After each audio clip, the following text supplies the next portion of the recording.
Hey, what's up? John Sonmez from simpleprogram.com.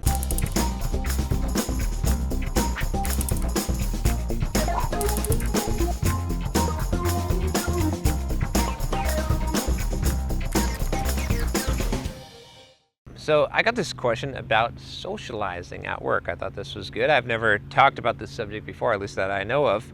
And this question is from Rafi. And he says, Dear John, first of all, thank you so much for all the wonderful advice you've been giving us on YouTube. You're easily my top favorite YouTuber. Cool, appreciate that. My question is regarding social etiquette during work hours. I like to think of myself as a very productive person, but that also means I don't talk much to my fellow colleagues or join in their spontaneous discussions that usually end with laughter.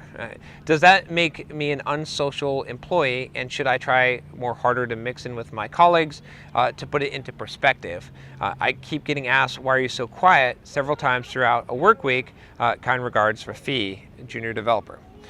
So, Rafi, I would say that, this is kind of it's a tough one, right? Because the thing is, like, if you socialize and you don't get the work done, that's not good. You're there, you're paid to get work done, but you don't want to alienate yourself. That's the worst thing that you could do is in a group of people is alienate yourself.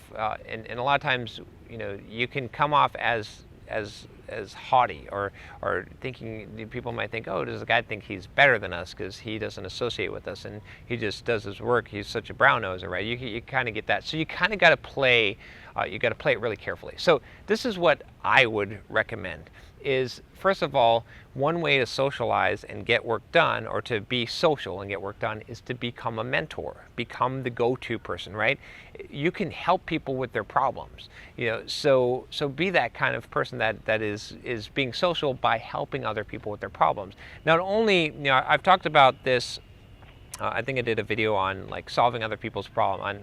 I did this video about like, on how to become good quickly by solving other people's problems, and basically, the idea is that if you're doing this, you're going to be exposed to so many more problems than the average developer. So the amount of problems that you see is going to cause you to gain experience more rapidly. So that's a plus, right? And then plus you'll be being social because you'll be talking to people, you'll be working with them, right? You'll be helping them, which is more valuable than some banter about the water cooler. Now, you got to have a little bit of that too, but you involve yourself in after work activities if you want to be, and I think that's important if you want to be social, but make work for working and set a good example, but don't just put yourself in isolation. See, if you want to bring up the whole team, and the way to become the most valuable employee in a company or on a team is to bring up the value of the whole team, right? It's one thing to hire someone who's really good,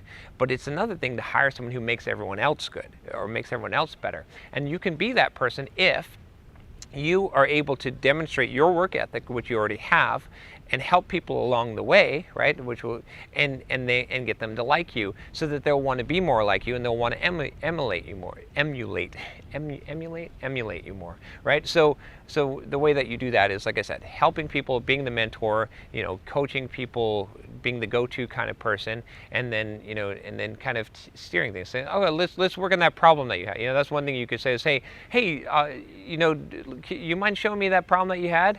And now you're pulling them away from this conversation about politics and who you should vote for in the coming election, and now you're going back to their desk and you're working on this problem. So you're being a friendly social guy, but you're getting work done and you're showing them, you're kind of leading the way by example of how you should work and having that good work ethic. So that's going to carry over. People are going to develop that. It's better to build that social bond around the actual getting the work done than bullshitting around the water cooler. Now, go out and have a couple of drinks after work. That's fine. That's cool. But I think you're right on in making work for a workplace, and that's what I typically do. That's what I did a lot in my career. And it doesn't mean that you don't have the conversation every once in a while, but there's some people that go to work and they just talk for like 5 hours, and that's all they do. They just tool around and chat, and that's no good. That doesn't help anyone. Don't get involved in that. If you're in that environment and you can't change it, than get out of it, because it's not going to do you any good. So anyway, hopefully that helps you. It's a tricky situation. There's not a perfect answer for this, and it depends on the environment and the people that you're around, to be honest with you, to some degree.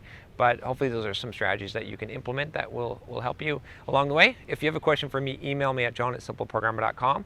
And if you like the video, subscribe to the channel. I'll talk to you next time. Take care.